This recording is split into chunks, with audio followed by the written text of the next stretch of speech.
Hi, Hi, how are you? I'm fine. How are you? Good. Awesome. How are you feeling? Good. Tired. I'm like, this is sort of my last thing that I'm approaching before I uh reach complete burnout and go into vacation mode. But I'm good. Awesome. Well, thank you so much for taking time out of your very busy day Sure. to come talk to me. Sure. Thanks for Great. having me. Of course. So let's get started. Hi, I am Kayla Toure, and I'm the National American Miss Teen, and welcome to my HBCU-ish Instagram Live series, where I am highlighting African American role models. So today we have Ngozi as one of our amazing guest speakers. So right now I'm going to read her bio, and then we're going to get into all of the questions that we're going to ask her. Comment down below if you guys have any questions for her as well. So further ado, let's start.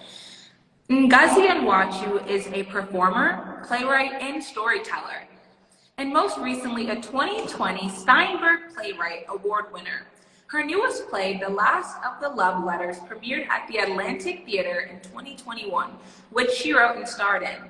Previous productions include Good Grief, Vineyard Theater in New York City / Center Theater Group in LA, and The Homecoming Queen, sold-out world premiere run at the Atlantic Theater. Good Grief was on the Kiro list in 2016 and a semifinalist for the Princess Grace Award and won the Humanitarians Award. The Homecoming Queen was on the Kiro's list 2017 and was a Leah Ryan finalist. Her play, Nike, Carol's List 2017, was workshopped at the New Black Fest in conjunction with the Lark and the Strand Festival conjunction with ACT and Space on Ryder Farm. Ngozi has commissions with NYU, the Old Globe, Two Rivers Theater, and the Atlantic Theater, and Steppenwolf. Anyanwu has also received residencies from LCT3, Space on Ryder Farm, Didi Garcia's Resident Artist Program, the New Harmony Project, New York Stage and Film, and Page 7-3. She attended Point Park University, BA, and received her MFA in acting from the University of California, San Diego. Welcome, Ngozi Anyanwu. Thank you so much for joining me. I want to first and foremost say that it's an honor to be able to speak to you. Oh, You are not thanks for only reaching out. Yeah. you're not only an inspiration to me, but I know you're an inspiration to so many other boys and girls. So since it is Black History Month, I'm going to start with some Black History Month questions. Sure. Yes. So what does Black excellence mean to you, and how are you able to promote that in your everyday life? Oh, big question. Black excellence. I come from a Nigerian American family, so in my family, it kind of just means like doing very well, and sort of reaching the height of success. But, as I've gotten older, really what it means to me is kind of like walking around in your purpose, whatever that means, Black excellence is wonderful. Success is great. We're never going to turn down a check. But I think, I think that sort of buzzword or that statement can often be something that sort of like can be sometimes a burden to us. And sometimes it's that sort of like that idea of sort of excellent should be a sort of personal decision as opposed to like a sort of like, right now to me, it kind of means like if you're doing really well or if you're in the public eye and if you're getting all the awards and you're reaching back Black excellence. And then it's like, but if you're not doing any of that, does that mean you're not? And I don't think that that's the case. So, I think for me, it's not that I want to eliminate the term Black excellence. It's just more like, I just feel like we need to sort of like widen the scope of what it means to live in our purpose, because success is great. We'll take it. We'll never turn it down. You know what I mean? But I think often that sort of term, at this point it's not going anywhere. And I want all of us to do well, and I'm rooting for everybody Black. But I think doing well, I think needs to sort of be refocused and reevaluated, not just sort of like in the monetary form, but like, is everyone doing okay? Like for me, I'm like, is everyone okay? Okay, I don't need Black excellence if everyone's okay. Do you know what I mean? So that's where I'm at the moment, yeah. Yeah, I definitely agree, because I feel like similar to what you said, that people think that Black excellence sometimes is only getting awards and only maybe being in the public eye. So I agree that maybe we could change the definition of Black excellence. Maybe it can be having great mental health, since that is something that we all need, or even if it's like the small things that we don't publicly post on social media. So I most definitely agree with you. And you talked about purpose and passion. So can you tell us about something that motivates you or that strives you to be a better person every day? So that again? I said you talked a little bit about purpose and passion. Can you tell us about maybe one of your passions or something that helps you strive to be a better person every day? Sure. I'm a writer, and I think that for me, if I call myself a good writer, I think that trying to understand the people around me and trying best, it's not always easy. It's mostly not easy, but trying best to sort of empathize um, with my coworkers, with my friends, lovers, anything like that, of the people in my life that are sort of maybe when they're not at their best, when they're not treating people at their best. I think that that's the thing that I'm always trying to understand, and then also then trying to not replicate, but write down and trying to figure out what it is that I think is getting us in the way, or is getting in our way of being like our better selves, I would say. Awesome. And my next question for you is actually highlighting one of your many amazing things that you've written, The Homecoming Queen. I don't know if you remember, but when you went to Taste, I actually talked to you about how I had the honor of doing that amazing. You did, yeah. Yes, and so since it's HBCU-ish, and a lot of the historically Black colleges have celebrations called Homecoming Queen. Can you tell us about why you chose the title of Homecoming Queen, and maybe insight of what Homecoming Queen is for some of us that may not know what it is? Sure.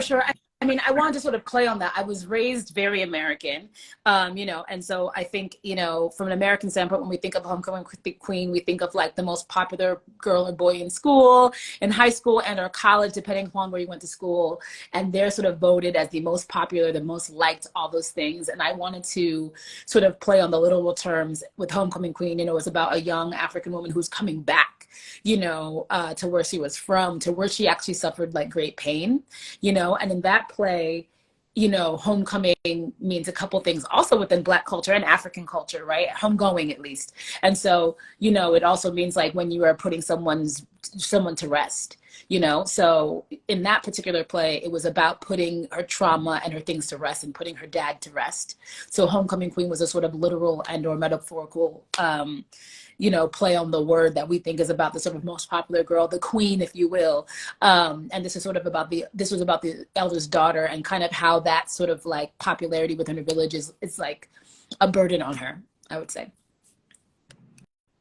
Fantastic. And I know that there are many playwrights that some of their inspiration comes from their everyday life, or maybe something that they've gone through. So from maybe your everyday life or an event that you have overcome or been through, was there an event in your life that kind of inspired the writing for Homecoming Queen? And is there a character in Homecoming Queen that maybe you're very similar to, or do you know someone that is very similar to? I wrote Homecoming Queen mostly for the women in my life that I think people would. Can we curse on here or no? I'm not sure. I mean, I don't really curse a lot, anyway. But I'm not gonna, try to no cursing, whatever. But, huh? No cursing, please. But if you have to, then. Yeah, but basically the people that we labeled the bitch, if you will, right? And so that's sort of like the idea of like that sort of hard woman, right?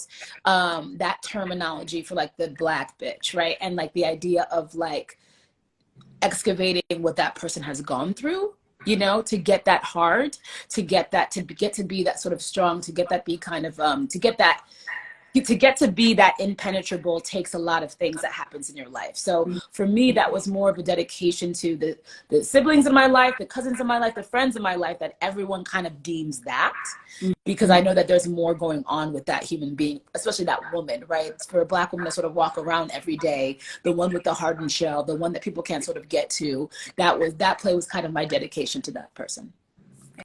Fantastic. Yeah. And do you have any playwrights that you find as maybe inspirations or role models to you? Sure. I mean, there's like my, my elders. I hate calling her an elder because, she's grown, but whatever. Like your Lynn Nottages, my peers, Dominique Morisseau, Couture Hall, my friends that look to the left and the right of me, Umfani Sodofia, Jocelyn Bio, playwright, my other players like, Jose Rivera, my friend like Will Arbery. These are all people who, whenever they have a reading, whenever they have a production, whenever they're like, can you read some pages? Whenever they have anything going on, I kind of drop everything to kind of sit and see what they have cooking. Amazing. And what inspired you to become a playwright and actress? To become an actress, I guess like I kind of always just knew I wanted to do that. Like in high school or middle school, they used to take us to go see the high school plays, and I was really into that. We did a little bit of plays in middle school, and I liked it. It probably took me a while in high school to decide that I was going to go to college for it. And then, I almost didn't go to college because I didn't necessarily have any strong mentors. Once I showed a passion for acting, I didn't necessarily have any strong mentors that were like, you should audition for these schools. These are the schools to go to. So I kind of just found my way on my own. I did have one teacher who took us to this thing called the Thespian Conference in Pennsylvania, which was a conference for, high schools who did plays and stuff like that. And so a college came to me essentially. And so I didn't apply for college until like April of like senior year. I do not suggest this, right? So I almost really was like community college bound. Not that there's anything wrong with community college. But Point Park had approached me. And when they did, they had me apply for the school, audition for the school. I auditioned for the school.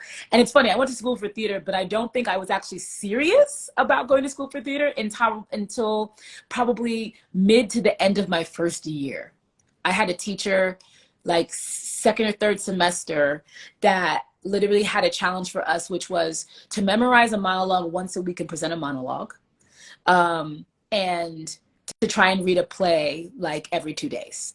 And I was like, I'll try the first week, but I don't know how that's going to hold with my attention span. And I found myself living in the library. I found myself coming in and meeting the challenges of memorizing a monologue once a week. And so from then on, it was like, I went to school for theater because it was kind of just the only thing I was super interested in, but not like serious about. And then I got really serious about it, probably end of my first year of college, like whatever, many years ago. And then I would say as a writer, there were a lot of ways that I just didn't necessarily see myself with the plays and musicals that we were doing in college. And I had these 3 girls that I went to undergrad with who were also kind of just entrepreneurial. And so we just like put on a festival called the Unfinished Works Festival, where we would have fellow students who like, if you hadn't finished a play, if you hadn't finished anything, like write something down. And so we all wrote like scenes and monologues and just put on a festival of just things that we hadn't finished, the beginnings of ideas. And I probably did something like that every year in undergrad. And then when I got out of school, I was auditioning, interning, just trying to be near theater, not necessarily getting, any acting jobs. I did this thing called First Generation Nigerian Project with a bunch of friends who are, Umfani Sodofia, who's now a well-known playwright, Yvonne Orji, who's from like Insecure fame. We just got together and write and made skits and talked about being Nigerian American. And then it wasn't until maybe like a decade later when I was in grad school, because collaborating is great, but it's hard with other people trying to get everybody to agree. And I don't know how many Nigerians you're around, but getting 6 Nigerian women to agree on a mission statement for a piece is not easy. So my 3rd year of grad school, I kind of just actually finished my first play, Good Grief, on my own. And I was kind of missing my friend. It had been 10 years since he passed away. He passed away when I was an undergrad. And by the end of my 3rd year, I had a full play, like my first full-length play that I had never written before. I'd written scenes and monologues, not necessarily had the dedication or the want or the need to finish anything. And then when that happened, the ball kind of got rolling. I put on some readings by myself, and I don't think I even labeled myself a playwright. I was just an actor who'd written a play. you know, for myself to do. And then, you know, I'd gotten all these meetings and what have you. And then I found myself pitching other plays in those meetings. And I was like, am I going to write those plays that I'm talking about? And I remember by the time I had my like last meeting with who was with currently now my agent, he's like, yeah, anything else? I was like, maybe I'm going to do this. Maybe I'm going to do this. And he was like, you should do all of those. You should write all of those. So I found myself wanting to do the homework of writing. As someone who was not a very good student, I was very much an average student.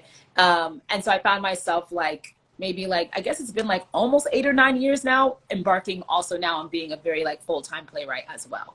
And the playwriting world has really sort of welcomed me. So I'm just kind of like, you know, drilling through those. But it's probably not been recently till I called myself like, oh, I'm a playwright. Before I was like, I'm an actor who has one play. And now it's like, oh, I'm an actor who was building a canon. Oh, I'm a full-blown playwright now, you know?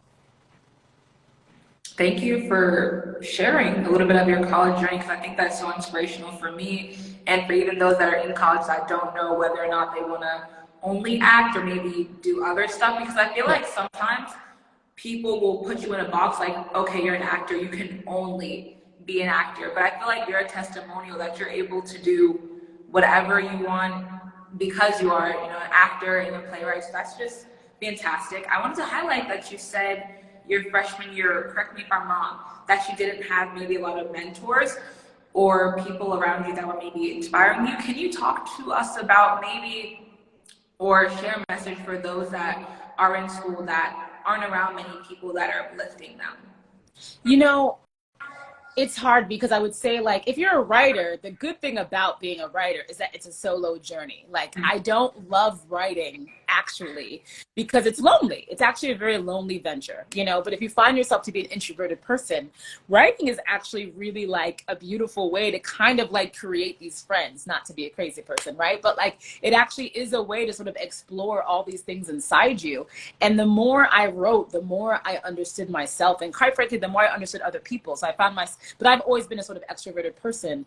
And, you know, I don't know if it's fair to say I didn't have any mentors, but I will say, you know, mostly my friends, you know, I looked laterally, and those were the people who really kind of, that's where I found myself working hard. I found myself working hard for and with my friends and my peers. They were also, I always hung around people who I felt like were awesome.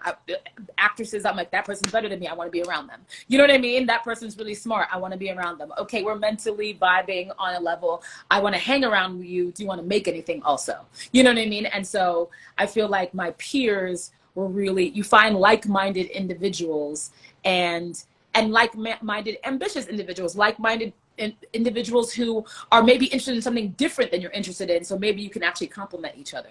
But yeah, I found you know, I always feel like my mentorship was like my friends. My friends, we were always the ones who were looking left, looking to the right, and being like, what do you want to do? I'm bored.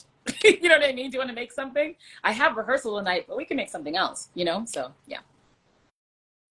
I love that you said that, because my teachers are always telling me that the people that are around you, the students, your friends, these are people that you should be creating projects with, collaborating with. So I love that you said that. My next question for you is, what can students do to celebrate Black History Month? What can students do to celebrate Black History Month? That's really funny.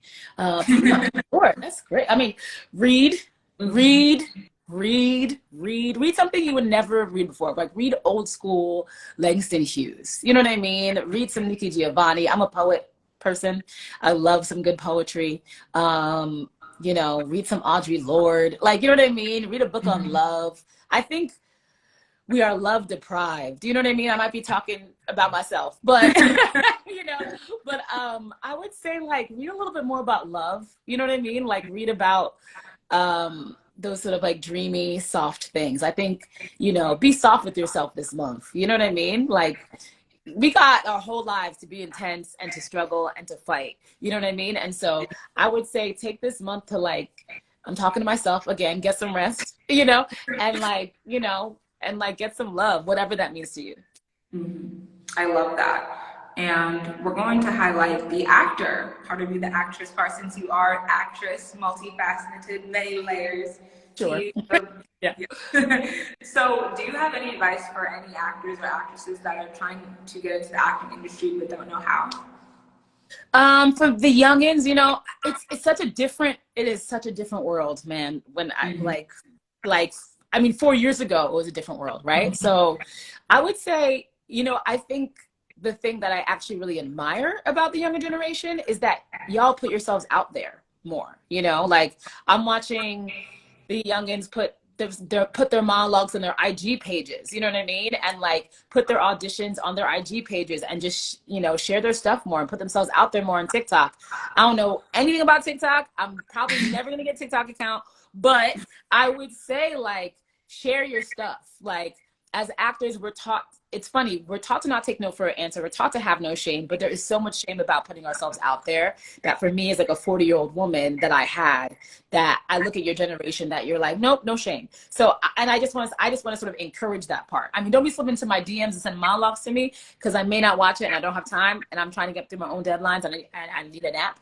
But I just like the way that the younger generation is like, I'll share my monologue on my page, you know what I mean? And like tag somebody or like, I'll do whatever. Like, I think, you know, the hustle just looks different these days because we're not as connected. You know, they used to run up on casting directors back in the day, y'all, and drop off these headshots and resumes and ding, ding, ding, ding, ding. And I would never suggest that. But it's like, what's your version of that online? Which I don't mean email and DM all the time because that's not what it is. But I just like, in what way on your page, on your TikToks, on your stuff, can you put your work out there? And to make sure your work is good, you know? Craft your work. It's not just like see what I can do, but you know, Debbie Allen had this really beautiful thing that she said about endurance, discipline. You know, don't share a dance on TikTok that you don't have the endurance to do in person for like all day, because that's what a rehearsal takes, right? So it's also like know what is required of the work. I found myself sounding like my uncles in the business the other day, be like, these kids don't know how to work. And I'm like, I don't know if that's true, but I have been having a feeling of like, do you guys know what the work is? You know, a lot is required of this. If you decide to do theater, if you decide to do film, if you decide to do TV, if you're lucky enough to have a career, lucky enough to have a canon, it's an all day, everyday thing.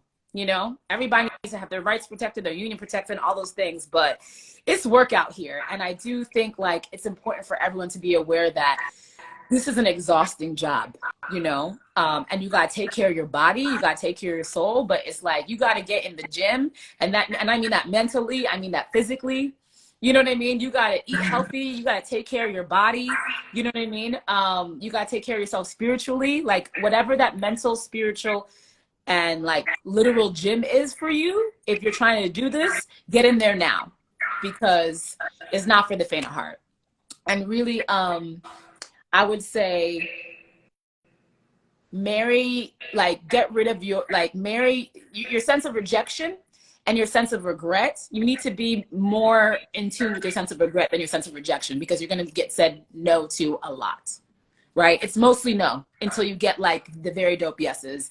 And then it's still mostly no after that. So you really gotta, you know, get into bed with rejection and like make them your boo, you know, I know that that's actually mostly, you know, unless you're lucky enough to always have someone say yes to you, you know, but I would just say it's a marathon, you know, the corny stuff. It's a marathon, not a sprint, you know, so take care of yourself. Thank you for that, especially with a lot of no's. Even in pageantry, I've heard no so many times, but I kept going. So I love that you said that, because I think that a lot of times people don't realize that, or they'll see someone get on TV and they'll be like, oh man, like I want to do that. Why is this not happening to me? But you really don't realize how many no's they had to hear before they got that big break, or how many maybes that turned into no's. So thank you for saying that. Yeah. We're going to play our first game, and it is called Guess That Quote. Okay. So I'm going to tell you the quote, and then I'm going to give you three options, and one of those three options are the answer. Okay. So you guys can help Ngozi down below.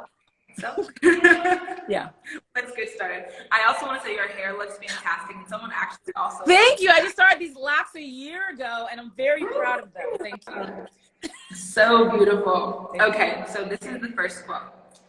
Don't gain the world and lose your value and lose your soul. Wisdom is better than silver or gold. Was this said by Denzel Washington, Bob Marley, or Samuel F. Jackson? Comment down below, what do you guys think? This is hard. I feel like it's Denzel or Bob Marley.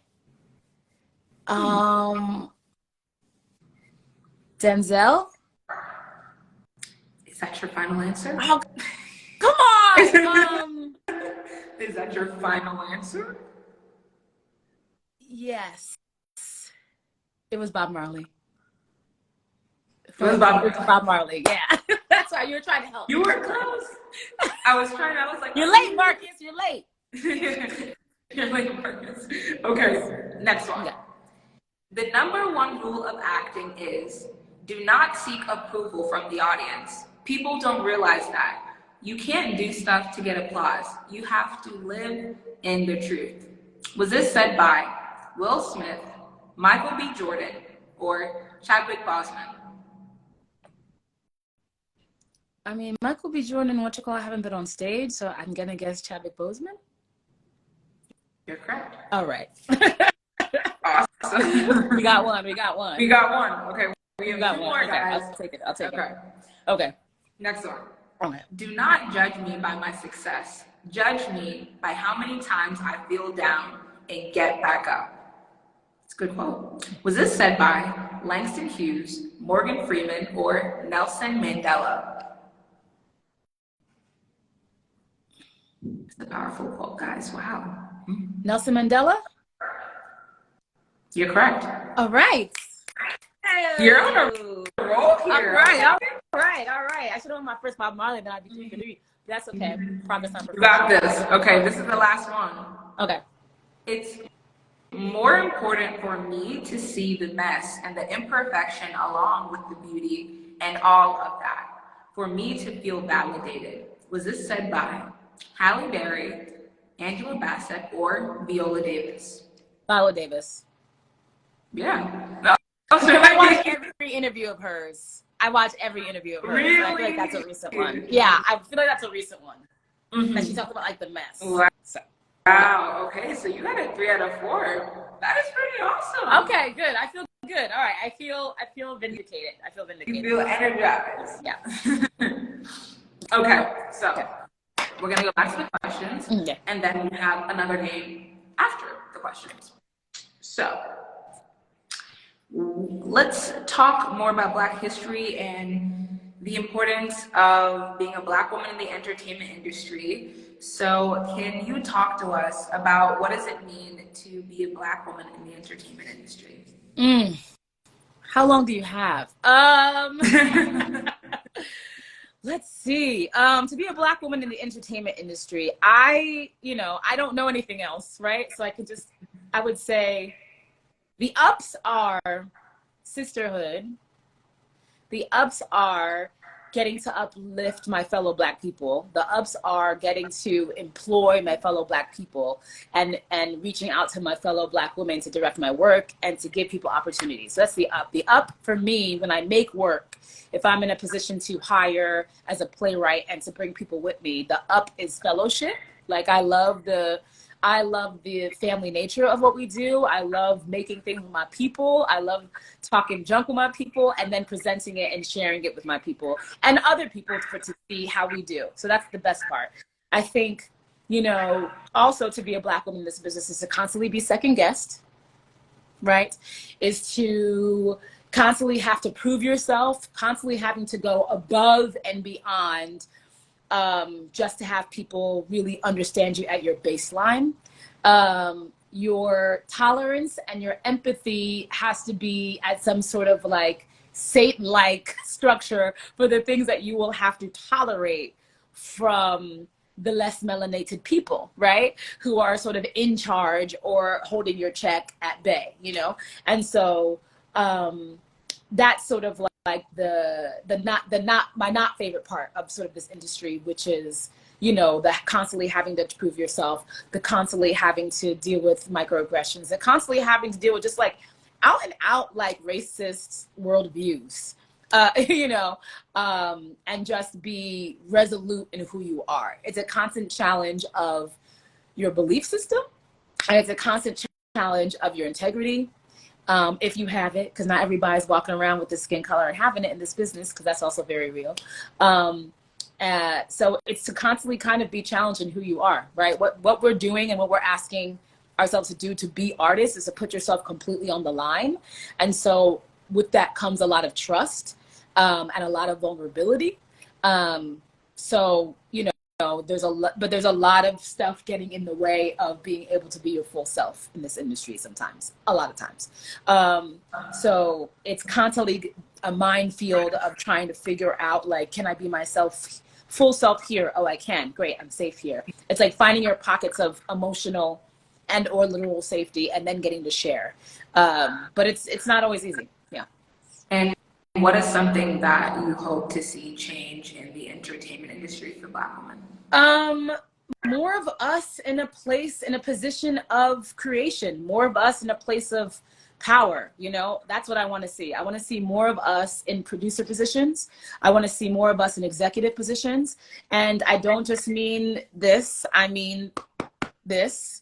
You know, I want to see more of us who are not just about the bottom line, but more of us who are sort of about, like, what's the story, more of us who are more artistically inclined in places of creative development, because I find myself as an artist often alone when having to talk to my executives and producers, right? And so I'm working on a TV thing where I'm in a very lucky position where all the execs are Black women.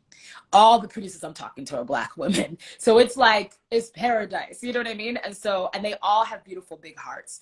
And so, yeah, I think that's where I'm looking for the industry to change. It's like, we all went through this collective craziness, right? In the last few years. And I'm seeing some of us grow and change from that. And I'm seeing some of us, our survival instincts going back to business as usual. And so I'm just looking for more expansion. Yeah. I definitely agree. I would love to see more Black women in the entertainment industry, whether it's producer, actress, executive producer, director. So I definitely agree with you. And what is a message that you would tell a African-American artist that doesn't necessarily believe in themselves or doesn't feel heard enough to chase their dreams? This is real corny, but you don't need everybody else's approval. You just need yours. No one believes you. No one's gonna believe you until you believe yourself. Nobody, right? And so you just got to keep, like, shouting into the whatever about what you're doing and staying true about why you're doing it. So that's the first thing. It's hard to say it's not about getting attention when, if you're an artist, you're doing it to share it, right? Otherwise, you're just in your corner. You know, the difference between a book and a play is you want it, you want to watch people see it, right? And so to say attention is not important would be dishonest, but I would just say self-belief comes with, that's also a practice, right? So sometimes just do the work. Just do the work, right?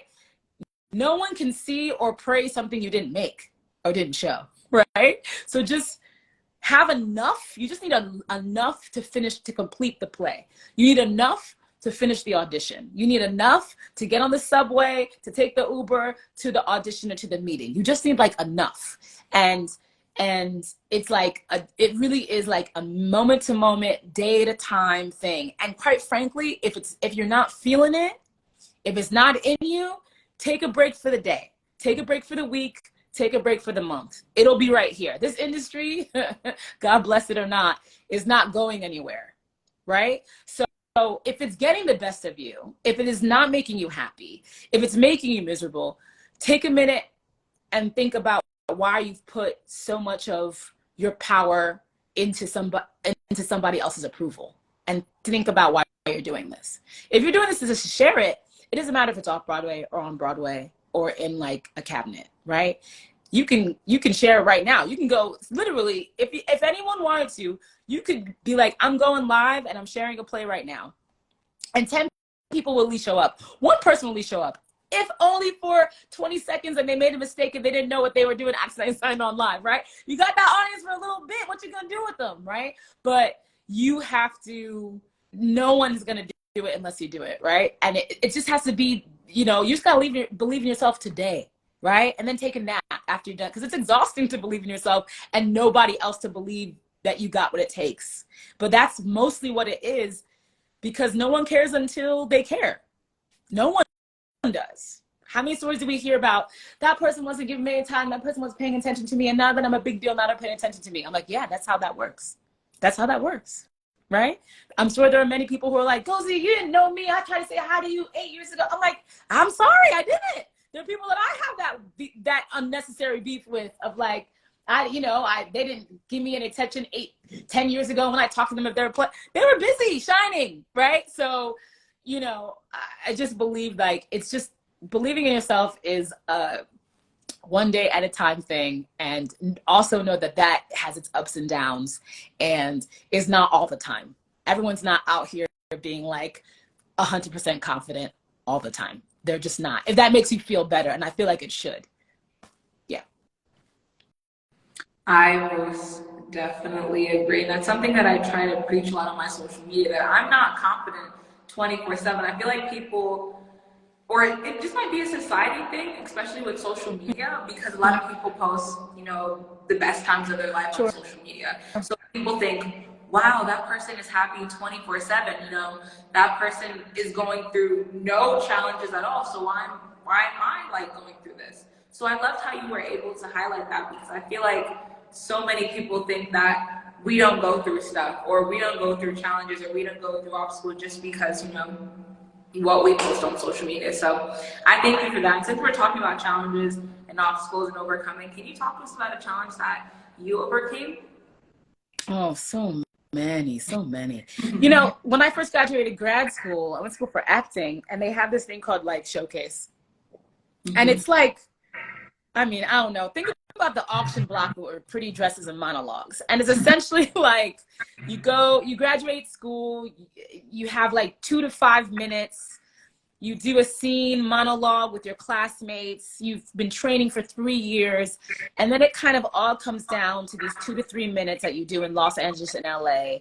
And if the biggest agencies aren't looking out for you, literally you want to kill yourself. Like, you know what I mean? And so and that was just a time where I did my showcase, and I thought I did really well and didn't have a lot of responses. And I felt like, well, I guess I got to go into something else. And, but at that point I'd written a play. So like my sister, shout out to my little sister Chi-Chi, was like, well, what about your play? What about your play? And she like ended up like producing a reading of my play. And so for me, I feel like what's, for better or worse, because now I'm literally approaching burnout, but I will say I've always kept it moving. I've always had work, even if that work was not paying me, I've always worked on something. So when someone was not hiring me for something, I was always writing something or working on something. I was always, when I was first in New York, I was auditioning almost every day. I was going to open calls. They didn't have no Black girls in the breakdowns for open calls. I'm like, well, let me see if they'll turn that short, stout white man into a little Black girl. Like, you know what I mean? They're going to get this monologue. You know what I mean? So for me, it's always been, I just keep it moving. I was just working on a TV show, not like literally like 3 months ago, working on a TV show. We're on hiatus. My first series regular. Everyone knows what that is. It means money. And we shot 4 episodes, took a break right before Christmas. The network said, we're not finishing that show. Like, it's deaded, and so you have to just like deal with that. I was like, let me take myself on vacation. Let me actually take this as a rest day. And I said, I took some of them ducats, and me and my sister went to London. So like that, so it's one of those things where it's like, I'll be bummed next week. This week, I need a vacation anyway, right? And so, that's kind of what I always do when something is really just sucks. I'm like, all right, where's my lemonade at? Or sometimes that's a whole L. Take the L take a rest. Don't blame nobody else for it. It is what it is. And either keep it moving or take a breath, see how this feels. And if it feels sucky, let it just suck. You know, call my therapist in my case, or talk to my friend base. And sometimes you just gotta sit in the disappointment and not pretend like it doesn't exist. Thank you for saying that. I once again definitely agree. And something that I love about you is that you're so transparent. And that is honestly something that has impacted me, because I feel like a lot of times you don't hear about a lot of artists, or some people don't want to hear about a lot of artists talking about when they were at the very bottom, when they felt like they wanted to give up. So I'm so thankful that today we're able to hear about the challenge that you overcame and how you were able to keep moving forward. Because in my opinion, I feel like that's honestly all that matters, that you keep moving forward, that you keep pushing through, because it's going to be hard. It's gonna suck, and like you said, you're gonna have to accept and take that L. You know? Yeah, it's like sometimes it's the L. It's like, oh, that's not happening. That's the L. You know, Yeah. and I could throw a tantrum and be mad at everybody else about it, but you know, I've always been a creature of logic, so I'm just kind of like, well, being mad at that person is not gonna get me to what I want, so let me just take the L, be mad, be sad, keep it moving. You know. I love it. So since we are talking about L's, we're gonna play another game. Okay. But there's no right or wrong answer for this Okay. game. This is all about you and what you Okay. want to pick. So this is called this or that. And you're gonna pick out of two choices, and then you're gonna explain to us why you picked that choice out of the other one. Okay? All right. You ready? All right. I'm down. Okay. Let's go. Jackson 5 or The Temptations? Jackson 5. Why? Period. That was my childhood growing up on them. I like a high pitched voice. You know what I'm saying? Yeah. I'm not. Yeah, definitely Jackson 5 and Michael Jackson and the Jacksons. Problematic as he is, that's my childhood. You know? Yeah. Gotcha. Yeah. Okay. This might become a big argument with the Africans that are on here. Okay. Fufu or jollof rice? Fufu. All day. Fufu and okra soup. Yeah. When I come home, I mean, my mom makes the best jollof. So people like Niger jollof, Ghana jollof. I'm like, mom jollof. Period. I don't really trust nobody's jollof but hers. Period. But for me, it's definitely fufu and okra soup or a goosey soup will just put me to bed. Like that, it's a wrap. I don't have it too much, but yeah. Good dishes. Yeah. Good dishes. Next one. Black Panther or Wakanda Forever? Black Panther. Wakanda Forever was too long, but it was good. It was good. Both it was good. But Black Panther was like that, you know, that initial frame in the very, you know, that was just that the anticipation of what's it gonna be? Is it gonna be good? Is it gonna be? Yeah. And then the first 20 minutes being in that theater, nothing beats that. I definitely agree. Yeah. Unlimited Telfar bags or unlimited clothes from Ivy Park? I don't even know what you're talking about. Wait, seriously? I don't know what a Telfar bag is. So I don't. Sorry. Yeah, I'm sorry. It's okay. So I guess Ivy Park. I don't know. I know what Ivy Park is. I don't know what a Telfar bag is. And I'm not a bag person. Okay. So I'm guessing, and I'm an athleisure person. So, but I literally don't know what the other thing is. So, sorry, man, I just aged myself. Oh my God, look at your disappointment, man. Go ahead. Go ahead. Listen, no, it's an L. That's an L. Go ahead. I will make sure that Ngozi research is going to tell her that is. I will literally. That's I'm like, what's that? That's your homework. That's your homework after research it. That's okay. I'm all right. If that's the only thing that I'm shamed by the Black youth, I'm okay with that. Awesome. Okay. Destiny's Child or the Supremes? This is a hard one, guys. That is a hard one. I would say Destiny's Child. Again, my childhood. I love old school stuff, but I would say the old school groups. Yeah, I would say Destiny's Child. Destiny's Child. Almost my 8th grade, 9th grade life. Good choice. Good songs, both great music. Yeah, both great. Yeah. Okay. This is the last one. All right. Fenty. Do you wear makeup? Do you wear makeup? I do wear makeup, but go ahead. I might know the answers to this. I also might not know. Okay. But go ahead. Go ahead. Fenty or NARS? Ooh, good question. Neither. Ooh. Sorry. Yeah. Tell us why. I feel like Fenty makes me look ashy. And NARS, I haven't used their foundation. I mostly just wear foundation and highlight. I don't if it's just my makeup stuff, I don't use anything else except for foundation and highlight. I keep it real simple. So I'm gonna have to say I'm still MAC. Okay. Well, but NARS lipstick. Yeah, NARS lipstick is good. NARS lipstick, yeah. And they have a dope blush. But foundation, I'm not really. Foundation, I'm real picky. Once I found something good, I stick with that. I don't deviate. Try to deviate, and I'm like, so I just might need a good artist. So, yeah. You could try the lip gloss at Fenty though. They have really nice lip gloss. If you're a lip gloss person, or you're more of like a lipstick. Yeah, I'm like a nude person, so it's like whoever gives me the best nude situation. But I'll look. Okay. Yeah. That's also another homework. Her looking okay. So lipsticks from Fenty and whatever the name of the bag is. I don't know what you're talking about. 2 more. We have 2 more. Okay. Do you watch football? Because this is a football one. Okay. Let's see. Eagles or Chiefs? Sure. Eagles, because I'm from outside of Philadelphia. Oh, okay. But I haven't watched football in maybe over a decade. But I'm from Philly, outside of Philly, so it's always going to be Philly. I'm not like, I'll stick with my very disappointing Eagles that get close, but don't quite.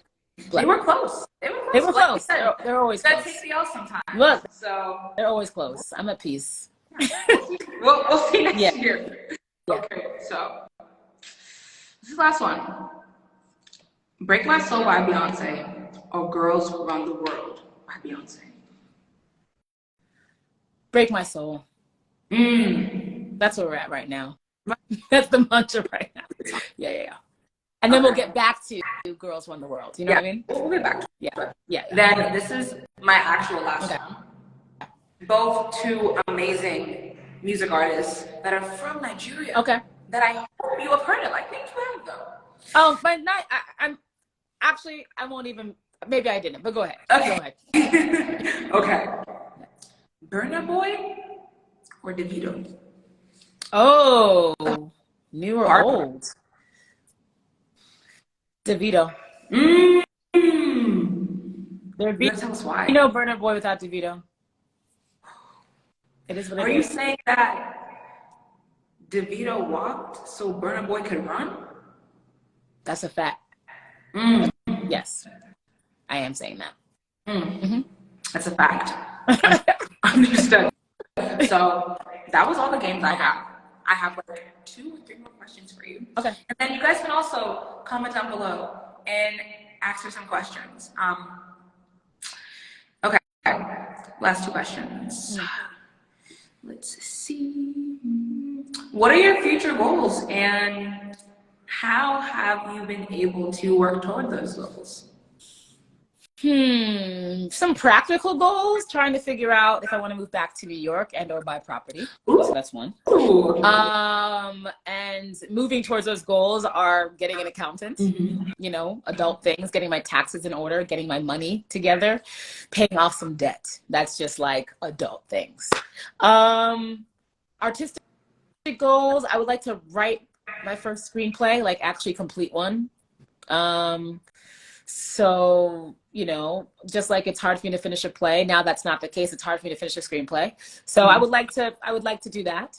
I have a couple of just deadlines of things that I'm excited about making that I would like to get off the ground. So there's some things that I'm making that I won't talk about because I do believe in jinxing and things like that, that I would like to get some of those plays and pieces off the ground. So some artistic stuff I want to share with people and get off the ground and get produced, finish the screenplay, and figure out this debt situation, which will, I think, be figured out when I finish some of this work that will pay me. Yeah. Okay, awesome. Well, I cannot wait to see your screenplay when it comes out. Last question. Hit me. Let's see. So, what is your favorite thing about being Nigerian?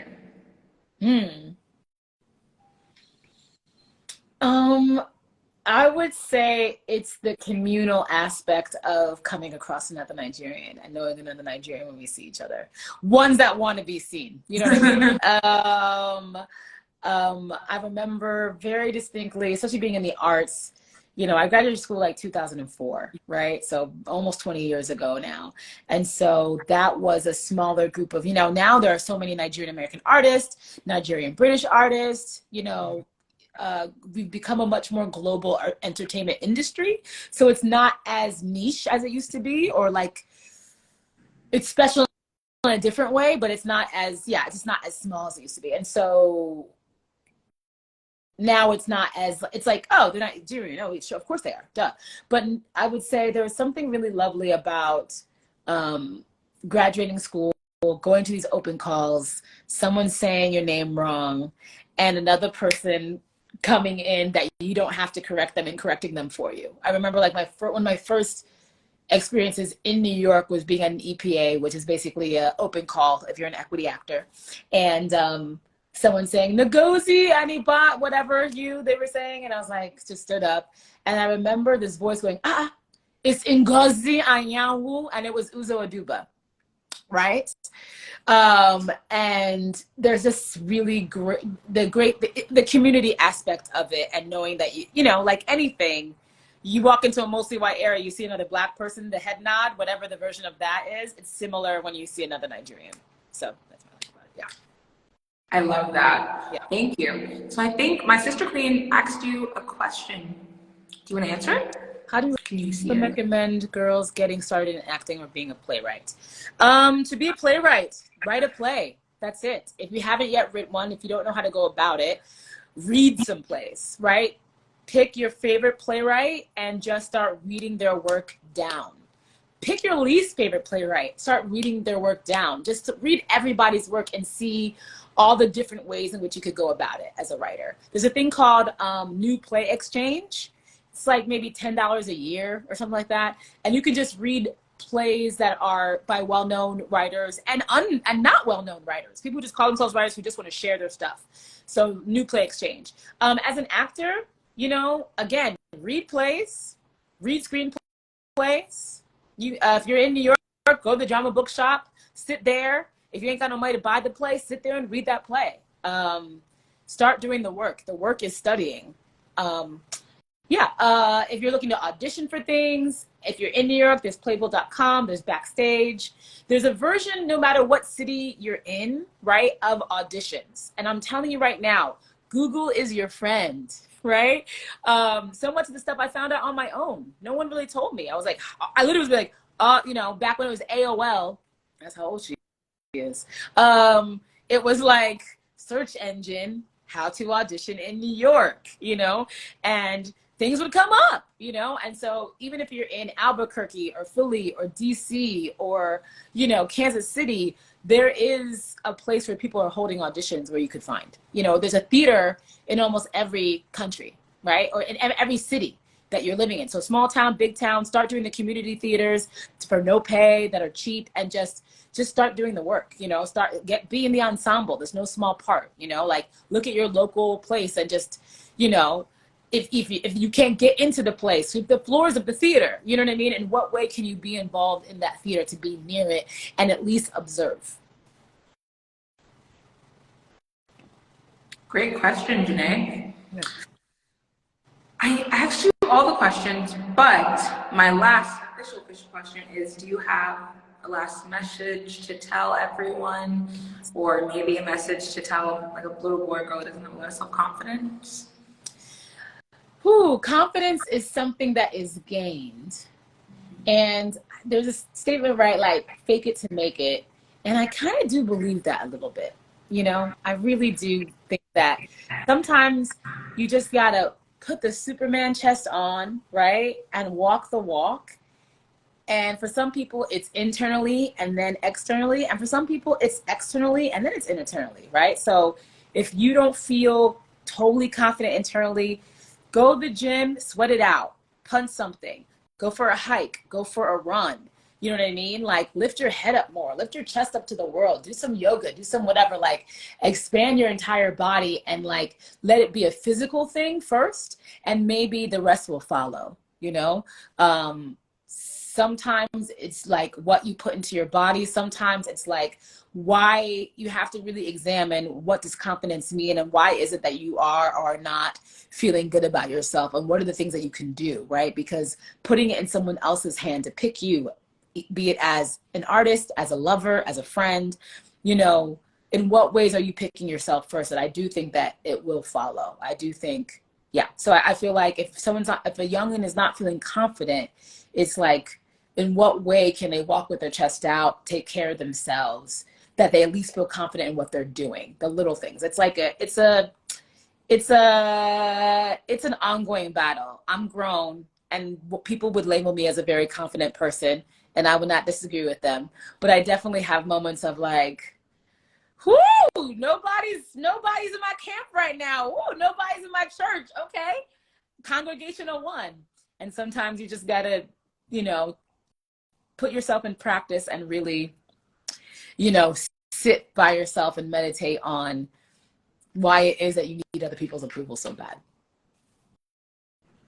I agree. There's definitely times I'm like, not being confident today. Yeah. It's just not my day. So, also, meditating has really helped me. So I love how you talked about that, because that's helped me a lot lately. So that's pretty good. So, I think my queen also asked, what plays have you been in that she can watch? the annoying thing about plays is because of the union, you cannot watch them, unfortunately. Yeah, so plays are just like when they're done, they're live, and then it was a moment, it was an event, we missed it. So unfortunately, no plays that you can watch, but you can read Homecoming Queen and Good Grief. Dramatist Play Services is where you can purchase them. If you're in New York, you can purchase them also at the Drama Bookshop, but you can read those. I will be going to the drama bookshop right after this, guys. So if those are all, comment down below if you guys have any more questions for Ngozi. I just want to first and foremost thank you so much for just taking time out of your day to come to my Instagram live series. It's such an honor, and I'm so thankful that brought us together. And I'm just so excited. It was such an honor speaking to you, and I can't wait to talk to you soon. If you guys have any more questions for her, please comment down below. She is brilliant, literally a genius, and I cannot wait to continue to see all of your work, and I can't wait to see all of the more successful things that you do. Hopefully, you guys know, maybe we'll collaborate one day. You never know. One day. I mean, we're making things left and right, so there are many people that I have come across that when I was younger being like, can I be in your play, or can we work together, can we write together, that ended up hiring me later on, like years later on. Yeah, so it's a beautiful long career, so I'm sure I'll see you again. Awesome. Yeah. Thank you so much again for joining. And if you guys have any more questions, comment down below. If you guys can comment down below, maybe you can DM or whatever. Ask questions. But thank you so much again for taking time. It's been an honor speaking to you. It's such a blessing. Sure. Thanks for having me. I'm definitely going to go take a nap now because I know